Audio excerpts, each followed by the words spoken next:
Use your powers for evil, evil. Your evil is mine.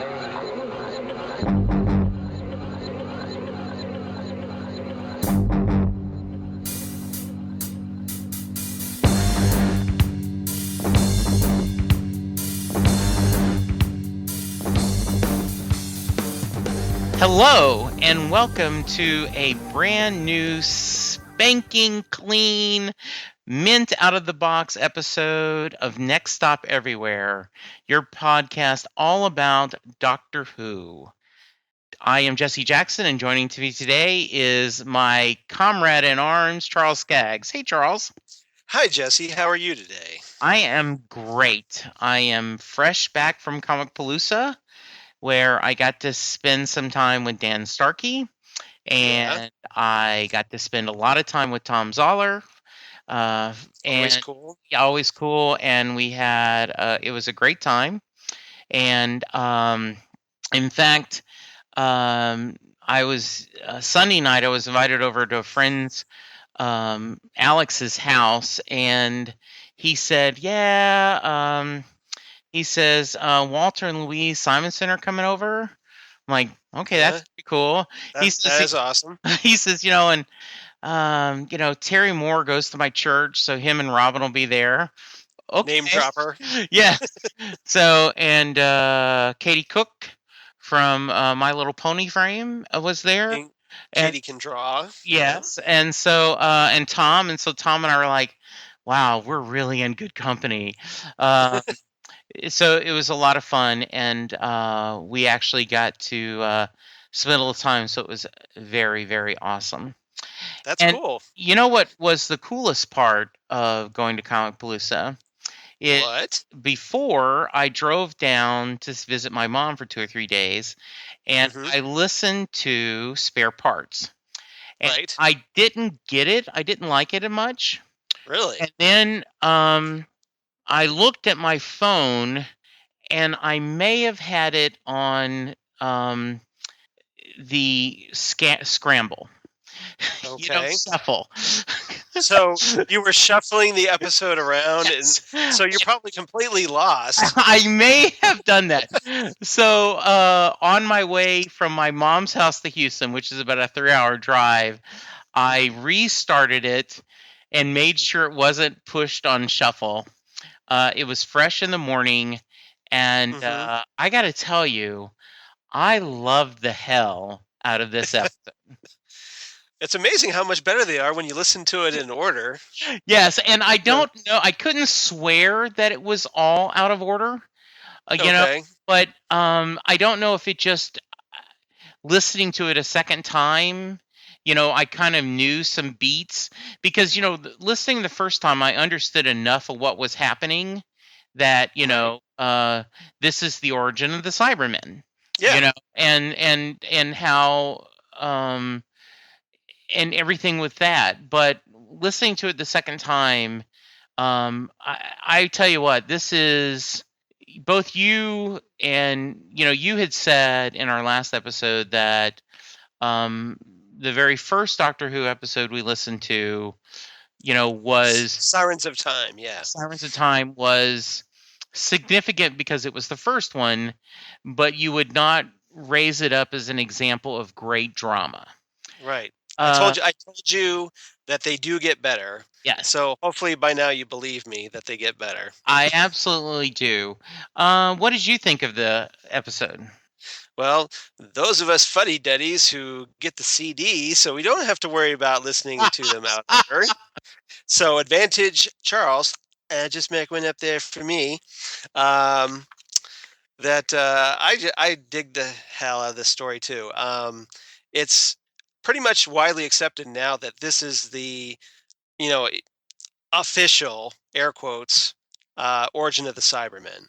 Because they haven't really done it on Doctor Who, and now that the Big Finish audios are pretty much considered canon now, thanks to the Night of the Doctor, which officially brought them into canon.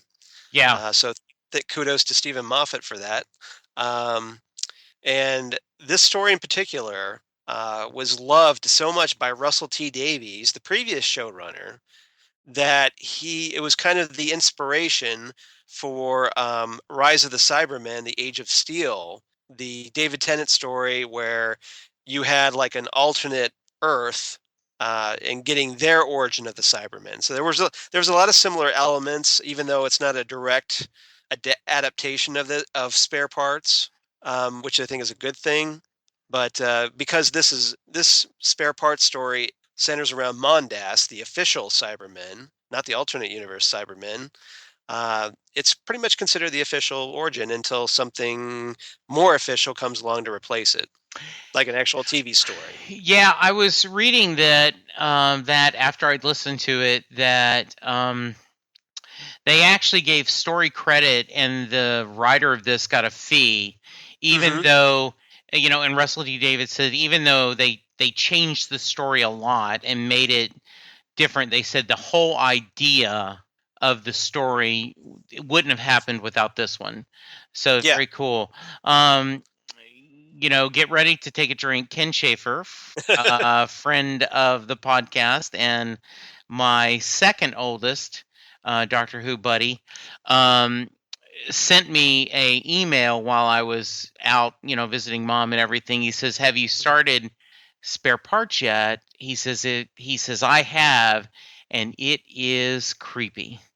And so we met for lunch when I get back in town, and I told him we'd be recording, and he just said that there were parts of it he thought were incredibly chilling, and he said, it actually would have been, he says, tough to see this on the film. And don't get me wrong, he's a B movie fan. He loves horror. He's just saying for a TV, for a family friendly show, this pushed the boundaries in a lot of ways. And I liked it. I mean, I thought it was a really good story. I don't have a connection with Nyssa as a companion, but Shame on you. Yeah, I know. I liked her in this. I liked everything in this story. I really is just something pretty chilling, and it held together really well. Okay. Yeah. So what did you think of Peter Davison in this episode? Because I know in the past you've kind of said he's more of a bland doctor. So I'm curious what you think of him in this story. I liked him a lot, Charles. I liked him a lot better. Yay. Yeah, and I know he's your doctor. Yes.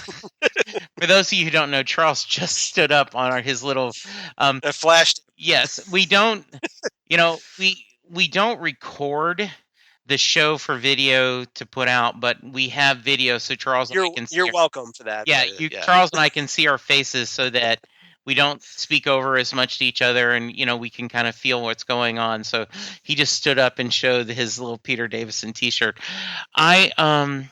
He was really likable. I caught his glibness and the way he kept the banter back and forth was really funny. Not only with some of the like the spare parts dealer, right? Dodd. Yeah, I thought he was really good with him. With against the actual the powers that be, the people.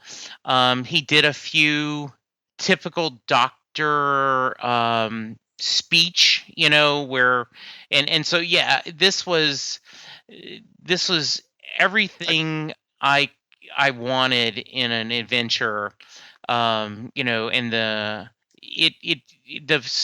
the special effects were good. I mean, just everything. It told a great story, and once you don't have it on shuffle, it's actually easy to follow.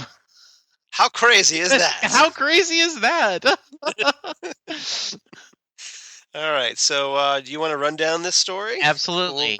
Okay. So do you want to take the lead, or should I? No, you are the one that always has the good notes, and my role. I don't know how good they are, but they are quite lengthy. Yes, so, good. Yes. Very nice. My infamous notes here. Yes. All right. So, yeah, as Jesse said, this is written by Mark Platt, who also wrote the episode Ghostlight, which was one of Sylvester McCoy's final season 26 stories. So he's an actual Doctor Who writer writing for Big Finish. This was directed by Gary Russell, who was once, I believe, the production manager on Doctor Who during its final declining years. But this is a Fifth Doctor and Nyssa audio adventure from 2002. And as Jesse said, it's an excellent story. So let's get into it, shall we? We have the Fifth Doctor and Nyssa arriving in what appears to be a London street in the 1950s, but it's in an underground cavern, which seems a little odd. Yeah, and it the Doctor, very quickly you can tell he's hiding something. Mm-hmm. And well, he has suspicions. Yeah, he's not certain yet, but something's going on, and and that made me want to know, well, what's happening? What's going on? So yeah, great beginning, and it actually, they do the newscast to begin with. Right. Which is really well done too. It sets up nicely. It's a nice, horrifying little teaser of yes, it is, of a guy that apparently has been converted, and he's screaming, and yeah, it's nice and chilling right off the bat. So yeah, the Doctor and Nyssa, of course, since it's Doctor Who, they split up to explore instead of staying together, which always goes well. So I don't know why they, but companions do tend to wander off, as the Doctor has complained about. It is, which, when you go back to the Doctor's wife, when he says, he picks up strays. Not only do his strays don't stay. He doesn't have them on a leash, and they kind of go off, and he's got to go find them. So they're free range. Yes, they are. Free range companions. Nyssa ends up meeting Mr. Hartley, a catcher of wild cybermets. Because the cybermets are out there in the wild. Now, Charles, I didn't know what a cybermet was, so I take it this is things that have been on the show? Well, if you remember the episode Closing Time, okay, the 11th Doctor story with Craig. Yes. The cybermet, goes in. Right, okay. And they're... Okay, there you go. So... Okay, good. You should know what you should know what a cybermet. That's a cybermet. Okay, there we go. Thank you. Good reminder. You're welcome. Just trying to keep you honest, because I know you've seen that episode. So, all right. Yeah. So, Mr. Hartley and his daughter Yvonne, poor Yvonne, but we'll get into that a little later. They're concerned about curfew in this underground city, and so they insist on bringing Nyssa home, and she's like, no, I gotta go find the Doctor. Now, but they insist. My first worry is that we shouldn't trust them, that they're using this curfew as an excuse to get her away. Luckily, that wasn't the case. But you're too jaded. I am jaded. I am a jaded man. Yeah. But no, thankfully that's not the case, because they are at least one of the few nice people in this city. The Doctor, meanwhile, ends up at the shop of Thomas Dodd, a guy who lovingly, speaking of not nice people, he deals in human body parts for transplant. And he tells the Doctor that the city, like the population is down to just a few thousand people in a single underground city, and the surface is no longer inhabitable.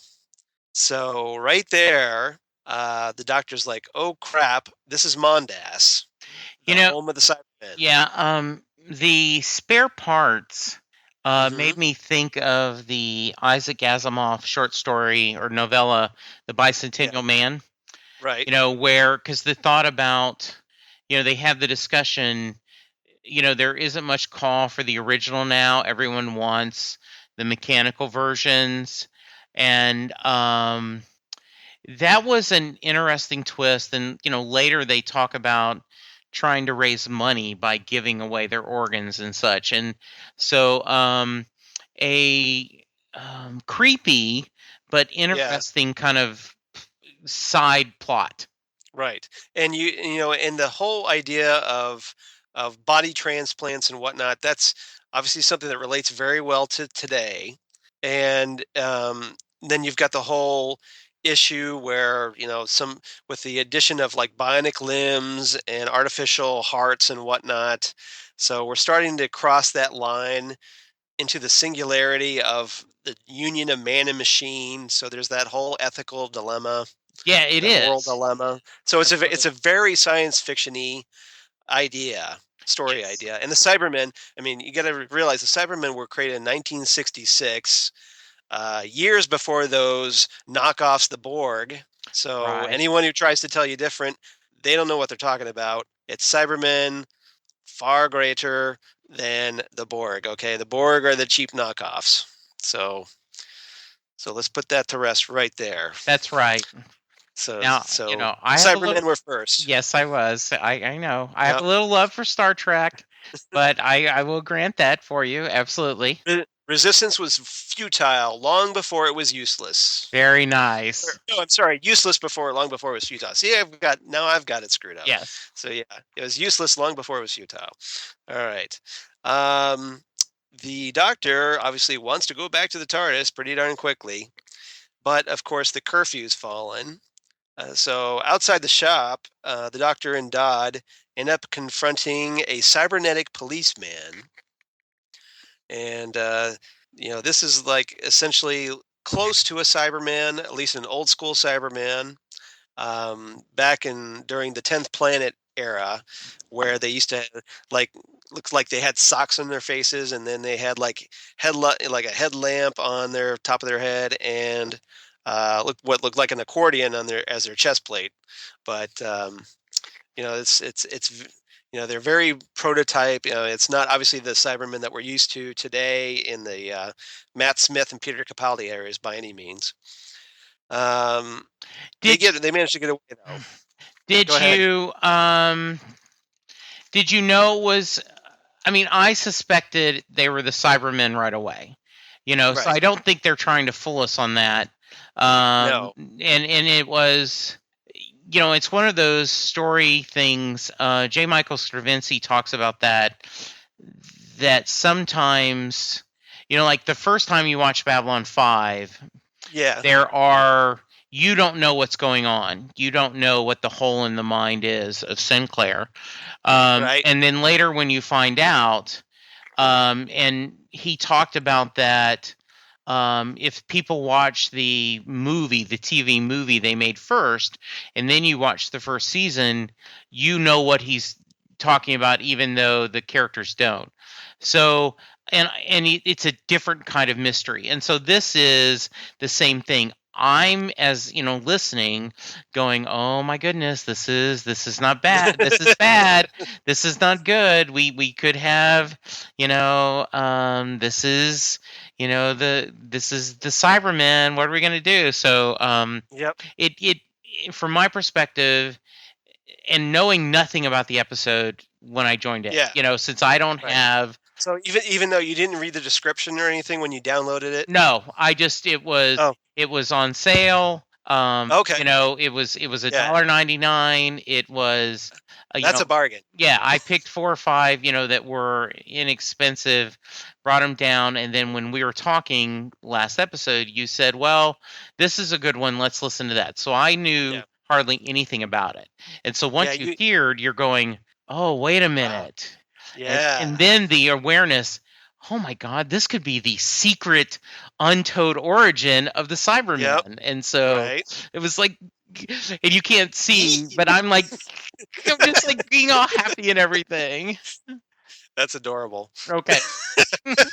Well, see, I had another experience because, I ordered the CD, and as you can see listeners obviously can't see that, but Jesse can see. Yeah. Let's get rid of the glare there. There's a nice little Cyberman right there on the cover. And So we will probably post on the Facebook that cover so you yeah, guys can see. Yes, absolutely. but yeah, so right there, I knew I was like, oh, Cybermen. Okay, this is gonna be good. And yeah, thankfully it turned out to be a classic. So, all right, where were we? Sisterman Constant, who's a medical official working as a selector. That's not ominous at all. Visits the Hartleys to choose candidates to become crewmen, uh, which are in fact Cybermen. So let's face that. Um, Yeah, and it's very interesting, right? Like the brother mhm. is just all disappointed he's not being picked, right? Right. I Well, mean, because it's kind of in this society, it was presented as like, oh, it's an elite program. yes. People who get to who are chosen for this program are just way above, and it's a high honor.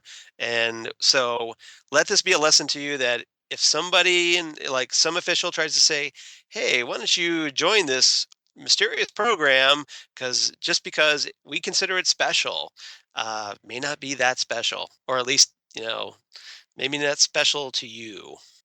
So keep that in mind.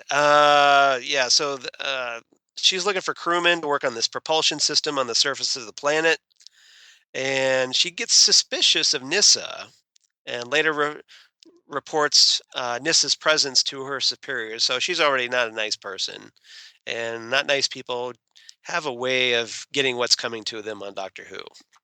Absolutely. And this is when you from my point, then I knew, hey, they are, these people can be trusted.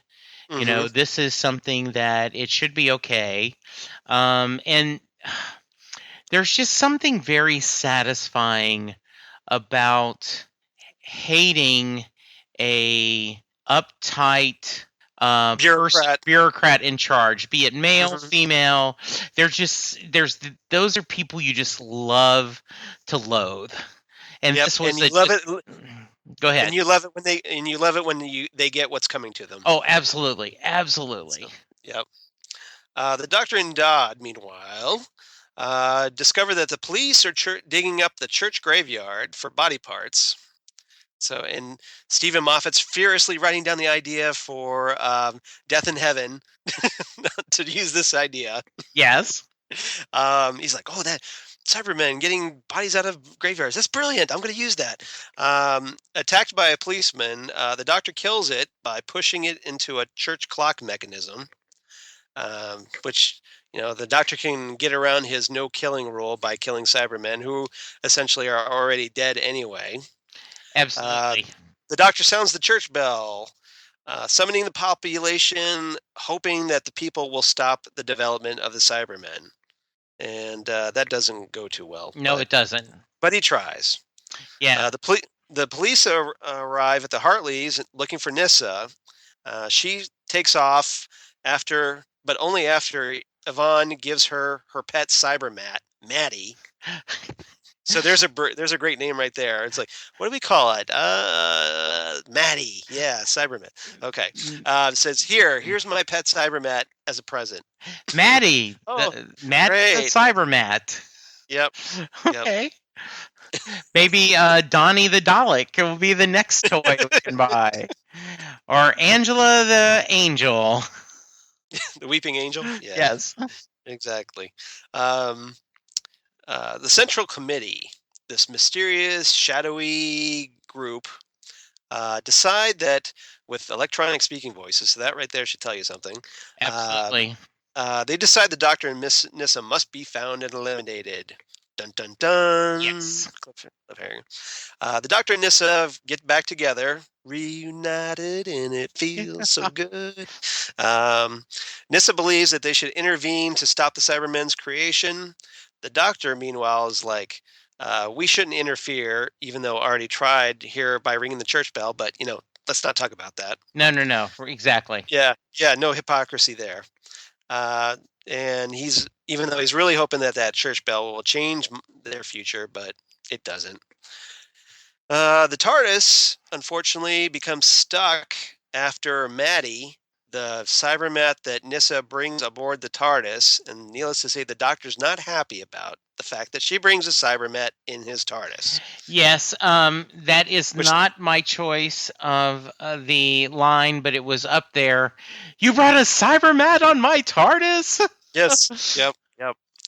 That was it was just great because it's funny because Davison's Fifth Doctor is usually so calm and demure, but as anyone who's seen him around his companion Tegan knows, he can have the occasional outburst, and it's always fascinating to watch when he finally just unloads, and he just Yes. unloads on this big time, a little bit harshly, but Mhm. to be fair, though, it's kind of justified because Maddie ends up escaping and severing the energy conduit in the console, which is not good. Frank, Yvonne's brother, shows up at the TARDIS and tells Nyssa that Yvonne has been taken to be converted as a Cyberman. Don't. Yeah. Not good. Not good at all. The doctor's like, okay, I'm out of here. I'm going to go try and stir up some insurrection. So I'm going to cause this truckload of bones from the graveyard to tip over. The committee have decided that there's way too much chaos going on, so they summon Commander Zhang, played by none other than Nicholas Briggs, the voice of the Cybermen and the Daleks on modern Doctor Who. Yes. When returning once again, this is like their top Cyberman at the moment, so they recall him from the back and restore order. Dodd, meanwhile, has his eyes on the Doctor's undamaged body parts. He's like, "Ooh, there's some nice, tasty, clean, healthy body parts I could make quite a bit of chunk of change on." But so, what does he do? He locks them in his freezer. Yeah. The squad of policemen arrive, wanting to kill the Doctor, but this kind of top scientist lady, Doctorman Allan, stops them, and they take the Doctor and Dodd into custody, believing that the Doctor could prove useful, but she's not quite sure why. So that was a little hand wavy. I am not enough that I went, oh wow, wait a minute, what they do? I mean, it was convenient. It's like a cop out. Yeah, exactly. Yeah, I tend to agree. Nyssa's watching all the pomp and circumstance of these new Cybermen being announced on television, and is horrified to realize that those are fully processed Cybermen. So they're already making actual Cybermen. There's a citywide power failure that causes mass panic, including those brand spanking new Cybermen, and Yvonne to go out of control. And so they start going crazy all over the place. The Doctor, however, realizes that Mondas is entering the Cherry Bowl Nebula, not to be confused with the Great Bowl Nebula or the Cereal Bowl Nebula. Yes. Which is like a huge, large tracts of land, unstable space. That means Mondas is kind of like about to be destroyed. Right. Not good. Dun dun dun. As they get the Doctor and Dot end up being escorted into custody. There's all this debris and chaos caused by Mondas entering the nebula. So the Doctor and Dot use this to escape into the palace. And this is like where all the conversions going on. So Doctorman Allan goes to restore the power to the Central Committee. She encounters the Doctor while Dodd runs off in terror because Dodd's a little weasel and absolutely not his brightest plan. No. So. It was really I like seeing the interaction back and forth. We really did get a good feeling of Davison as the Doctor, showing his cleverness, showing him talking. So, and I really did feel like that he was never out of control. Right. And that's one of the things that you like about the Doctor. And so this is very cool to see, the Fifth Doctor have that sense of, confidence. And even when things look bad, he's not overly worried. Right. And that's kind of that's a kind of a trait of Davison's Fifth Doctor, is that he is optimistic more than some of the other doctors. Right. He's a little headstrong. Sometimes he rushes in. He's impulsive, but he's always well-meaning. So even though it doesn't always go right, he Yeah. goes at it with best intentions. Yes, absolutely. So we have the Doctor finding out the truth behind the Central Committee, which turns out to be 20 of Mondas's finest thinkers permanently plugged into a giant computer. So their entire government structure is essentially a giant computer. Yeah. Mm-hmm. So that right there should tell you right where this is going to go. Zhang shows up to save Constant from one of those rogue Cybermen. But he ends up sending Constant away to be converted as a way of healing her from her injuries. So, hey, it's if you think Obamacare is bad, well, listen to the Cybermen's medical plan. So, and you will never say anything bad about Obamacare ever again. So okay, there you go.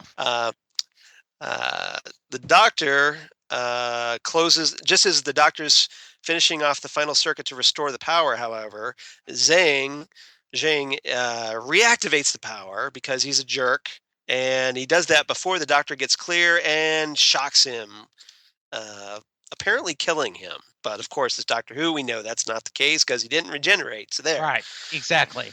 Mr. Hartley, Frank, and Nyssa are horrified to realize that the Cybermen that just showed up at their house is, in fact, Yvonne. And this is one of the story's most tragic, and it's horrifying, but yet it's so sad at the same time moments, because of poor Yvonne is she's struggling through all this cyber programming, whatnot, to recognize her dad. And it's just so heartbreaking to hear that. It really is. And, and they don't give us an easy out. We don't later, magically time restores or something. Right. She is sacrificed, and the father, talks about that later, the way they're doing things in memory of her. And, and this is fairly after, I guess, Audric's death, right? In the time of things. Yeah. And then talk about that. Yeah. That's an important point. I'm glad you brought it up. Yeah. This story is kind of set between the actual TV stories, Time Flight and Arc of Infinity, which was like the end of Davison's first season and the beginning of his second, where there was like a little gap when Tegan gets kind of left behind accidentally on Earth. And so it's just the Doctor and Nyssa traveling around. So it's one of those little gaps that Big Finish can play around with. And so as a result, Adric's death is still very fresh in the Doctor and Nyssa's mind.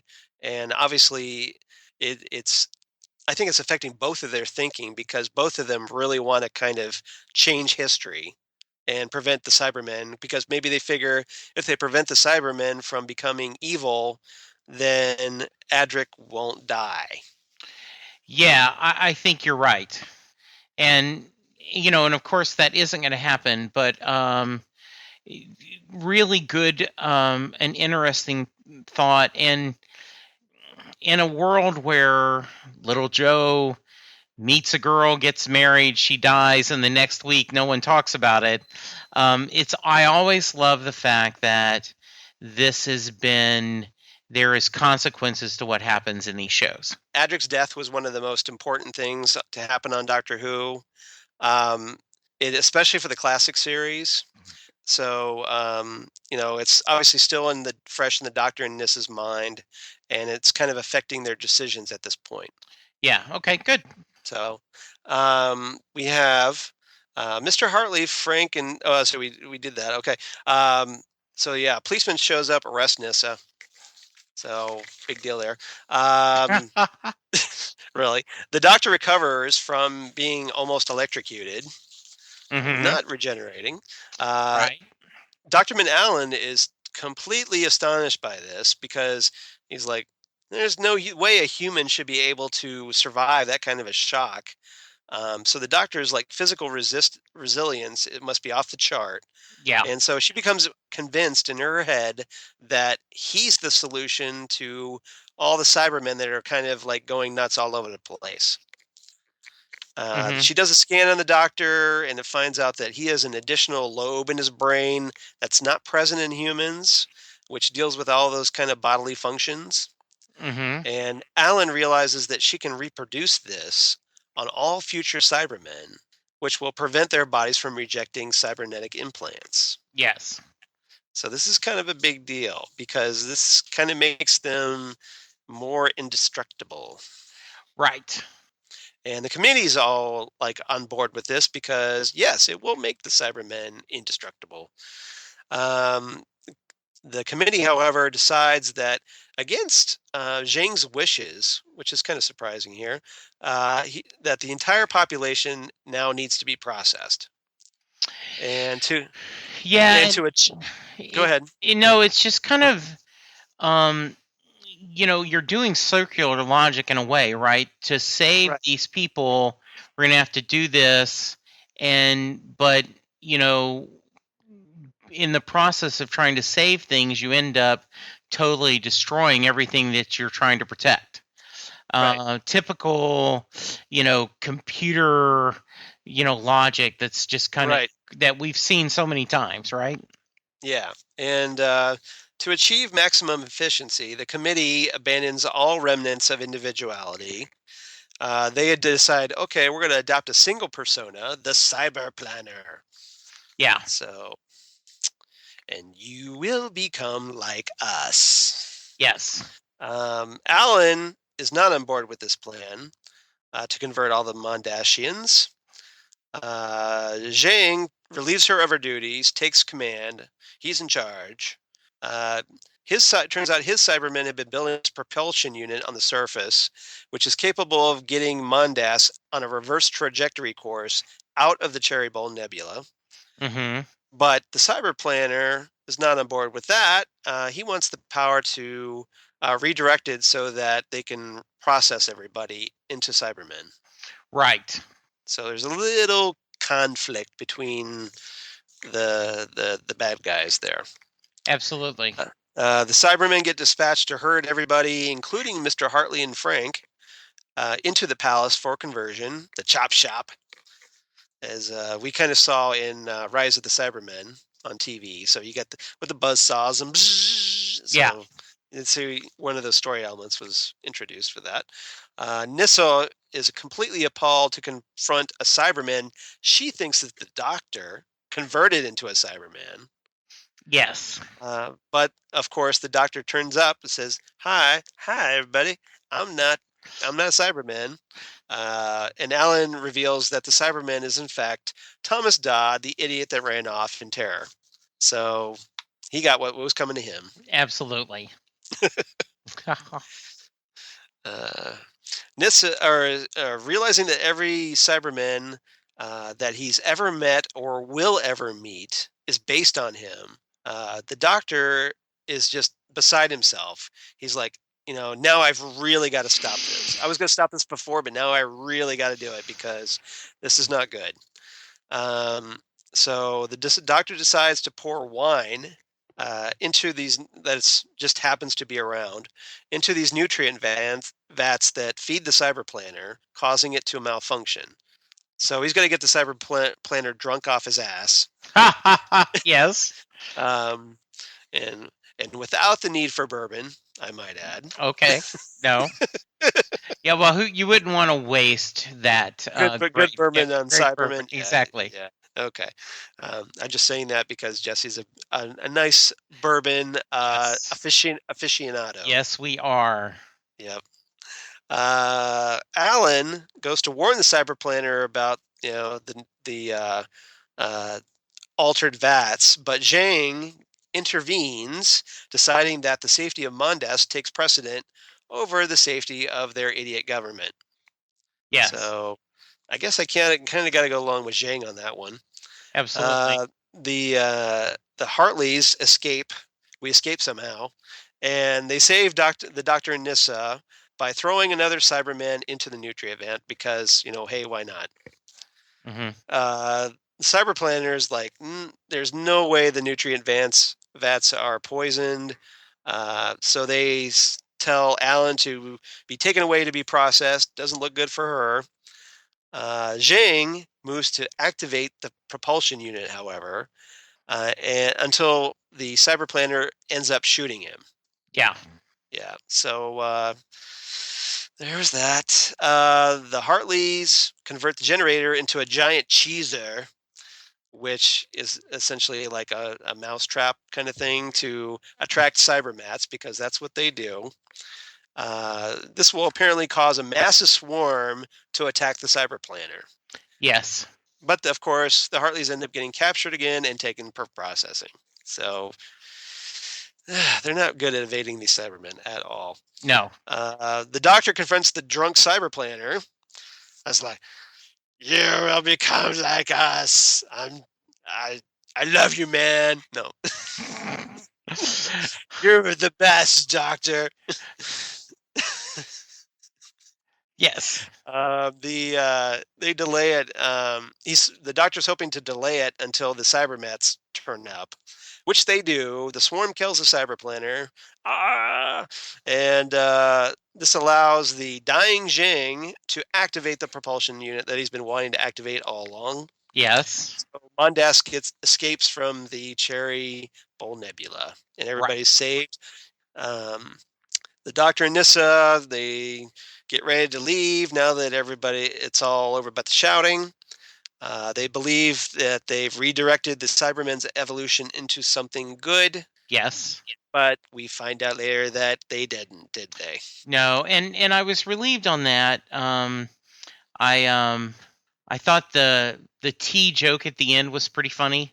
Mm-hmm. She's like, "Oh, look, I hear you some tea," and Yep. the Doctor's like, "I'd been saving that." Yep. And yes, it's a perfect way to end the audio drama with it's almost like the original, like an old Frankenstein movie. It's alive. You get the screaming and everything.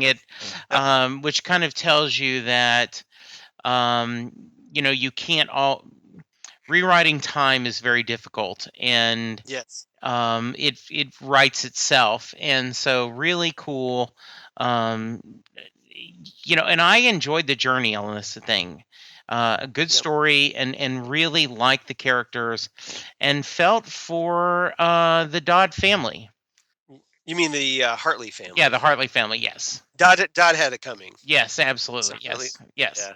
Yeah, because Yeah. in the old Jing turned up alive. It's like, Yeah. surprise! Right. I'm not dead, and Doctorman Allan, we will begin again. Yes. And so yeah. Yeah. Very, very cool. So they changed nothing, and that's kind of a cool way to end it because obviously you couldn't change that, otherwise you'd have no Cybermen. So you have to kind of leave it like that. Absolutely, but they So tried. they did try. Uh-huh. So, did you have any lines that you liked in this episode? So yes, one of the very early ones when the Doctor's talking to himself and he says, "I used to be a much better liar." Which is true. Yes, and I like that one a lot. Now he's all nice guy. So yeah. Yes, absolutely. How Um, about yourself? there was this great rant toward the end, where the Doctor and the Cyber Planner are kind of engaged in a little debate. Okay. Where the Doctor's just unloading on him about, what they've done, what the Mondasians have turned themselves into. So he's like, "How did they start? just a few hip replacements and breast implants. Vanity's a killer, isn't it? And where will it end? Sleek, heartless scavengers cobbled up from space junk and other people's bodies, but you'll look ever so stylish. And the cyber planner responds, this age of natural development is insufficient. We have taken charge of our own evolution.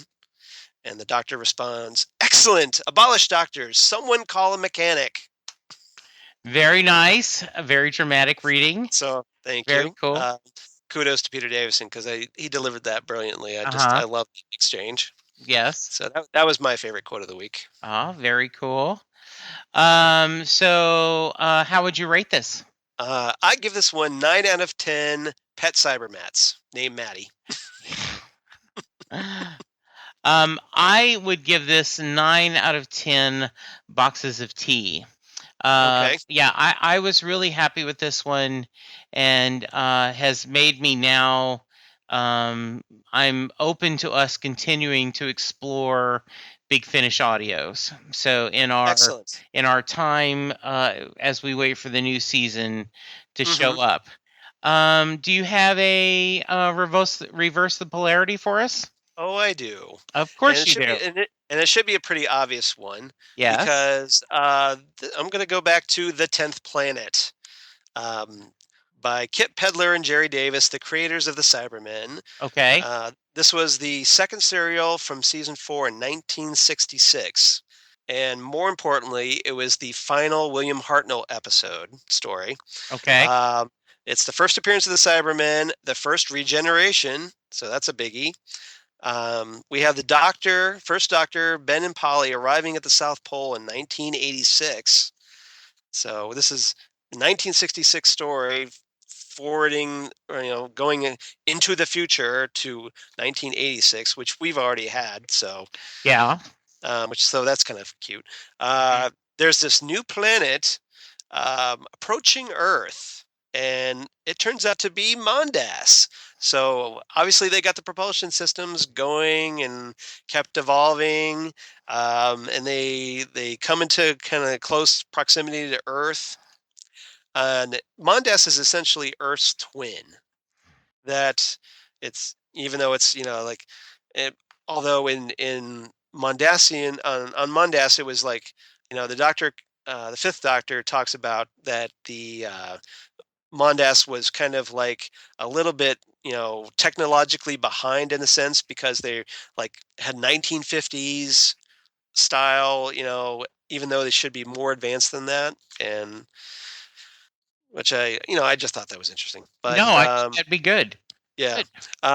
The Cybermen arrive. They take over this base called Snow Cap. And of course, the Doctor and everybody, they defeat the Cybermen. Mondas is destroyed. And the Doctor goes back to his TARDIS and tells Ben and Polly that his body is wearing a bit thin. And as anyone who's seen the War Doctor knows, when he says his body's wearing a bit thin, that means it's time for regeneration. Okay. So he collapses on the floor and regenerates into Patrick Troughton. Okay, nice. So needless to say, it's, and you get the Cybermen in the story. This is why they have the sing-song voices that they have in Spare Parts. Yes. Okay. Which thankfully they soon abandoned by their third story. So okay. And they became more electric buzzing type sounds of Cybermen. So this is full sound effects Charles episode. We have got I don't know. Everything. I don't know how good I'm doing, but I guess I think it's been awesome.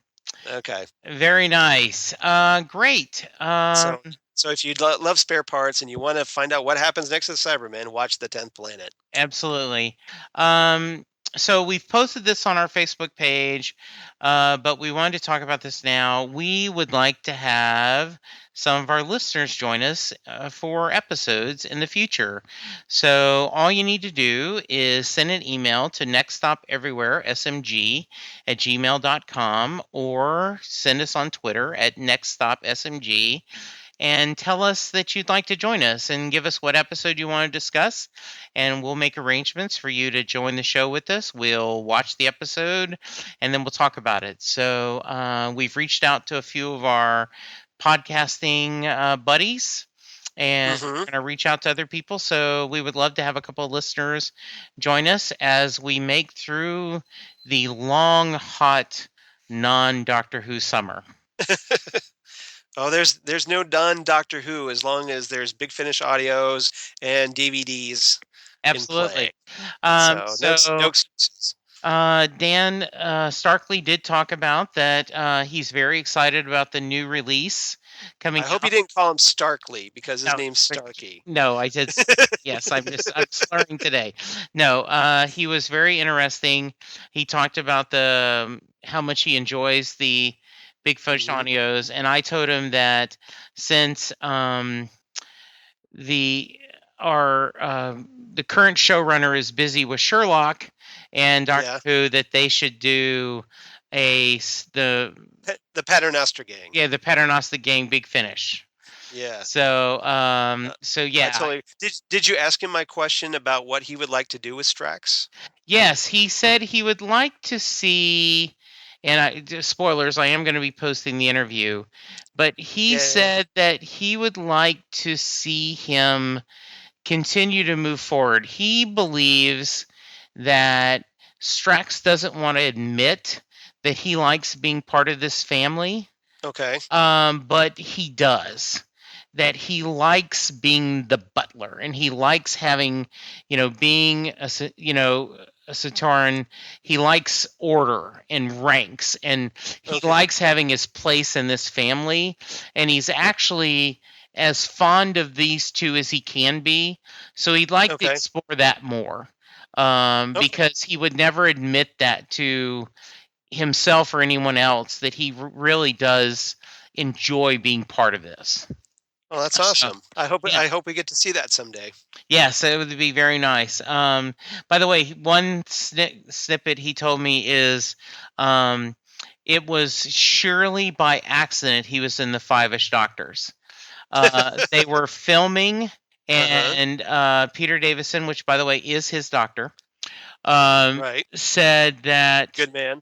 He goes, hey, Dan, do you have a minute? And he's like, yeah, what? He says, would you mind, this is what I'm doing, would you mind? And he goes, oh, no, not at all. So he was already in makeup. They were filming an episode, and they just had him walk through the hallway. That's great. Yeah, so I thought that was pretty awesome. That is awesome. Very nice. So, Charles, where can we find you?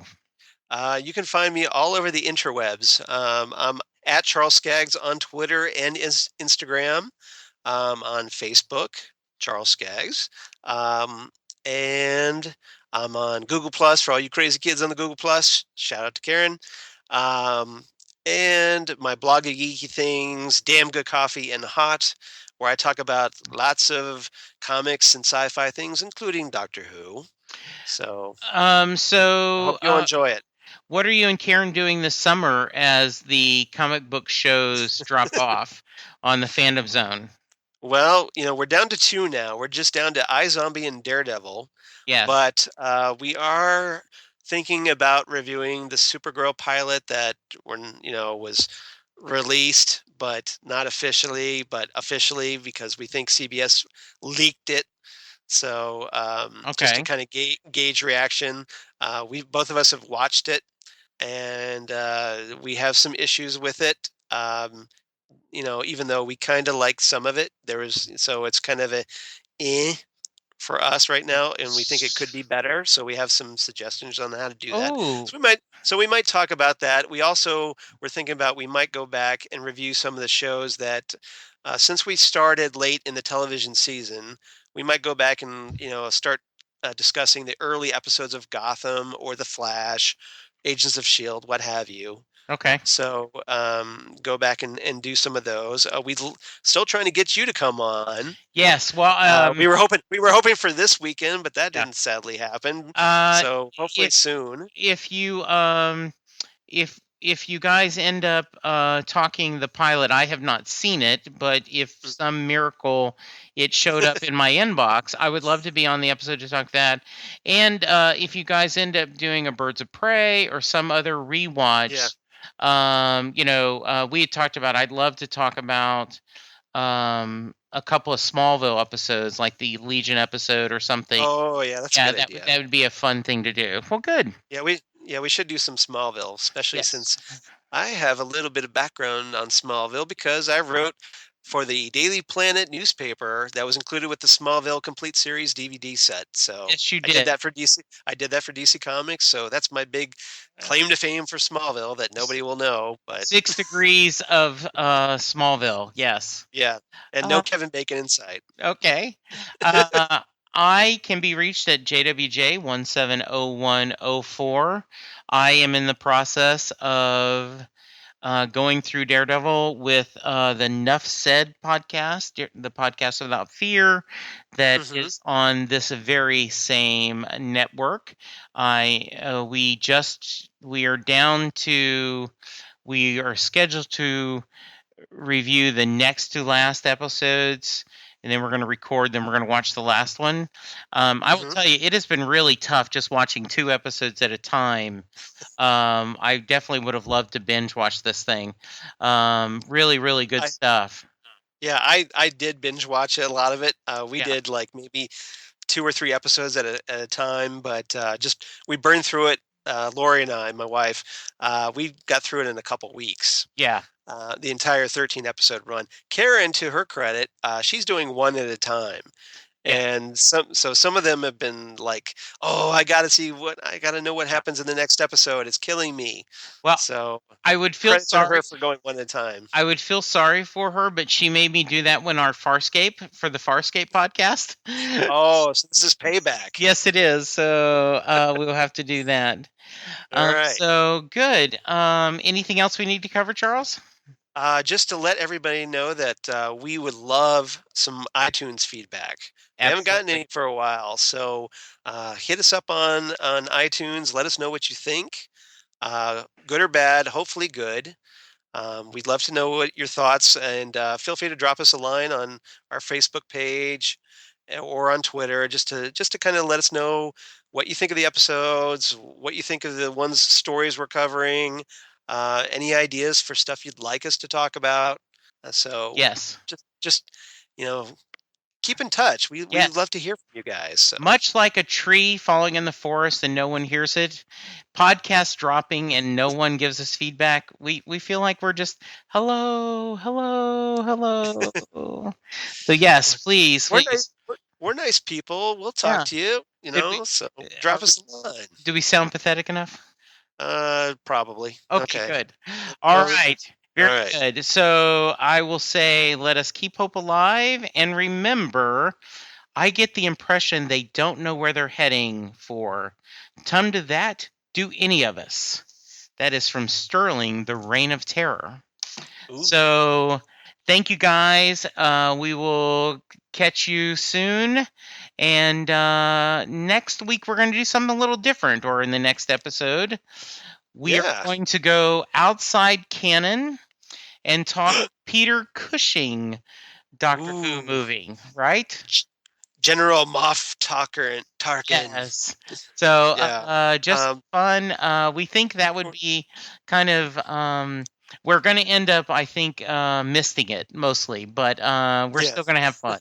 So. Yeah, we'll be talking about Doctor Who and the Daleks, the classic 1960s movie with starring Peter Cushing as an ersatz first Doctor, and also, it's just kind of a different version of Ian and Barbara and Susan that we don't really consider canon. Absolutely.